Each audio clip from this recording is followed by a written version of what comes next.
BJP గెలవని రాష్ట్రాల్లోనూ అభివృద్ధికి కృషి చేస్తున్నామని ఆ పార్టీ ఏపీ అధ్యక్షురాలు ఎంపీ దగ్గుపాటి పురంధేశ్వరి అన్నారు. కృష్ణా జిల్లా పెనమలూరులో సభ్యత్వ నమోదుపై నిర్వహించిన సమావేశంలో ఆమె మాట్లాడారు. భారతీయ సంస్కృతి విధి విధానాలతో భారతీయ జనతా పార్టీ పనిచేస్తుందని తెలిపారు. సబ్కా సాథ్ సబ్కా వికాస్ నినాదంతో ముందుకు వెళ్తున్నట్లు చెప్పారు. కార్యకర్తలే పార్టీకి బలమని అన్నారు. ఏపీలో 37 లక్షల మంది బీజేపీ సభ్యత్వం తీసుకున్నారని పురంధేశ్వరి తెలిపారు. సమావేశంలో పార్టీ నేతలు అరవింద్ మీనన్, సిద్ధార్థనాథ్ సింగ్ తదితరులు పాల్గొన్నారు. ముందుకొచ్చినటువంటి విషయం మనం ఇక్కడ గమనించాలి.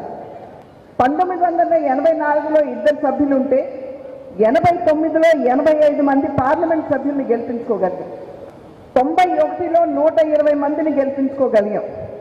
96లో 161 మందిని గెలిపించుకోగలిగాం. 98 మరియు 99లో 182 మంది, 2004లో 138 మంది, 2009లో ఒకంత తగ్గినా మనం 116 మందిని గెలిపించుకున్నాం.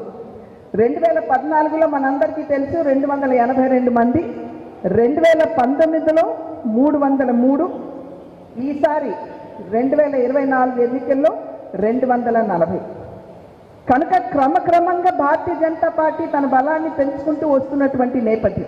తన ప్రస్థానం ప్రారంభించిన నాటి నుండి నేటి వరకు కూడా 3 అంశాలు. 1, మనకున్నటువంటి సిద్ధాంతం. 2, మన కార్యకర్తల యొక్క పరిశ్రమ.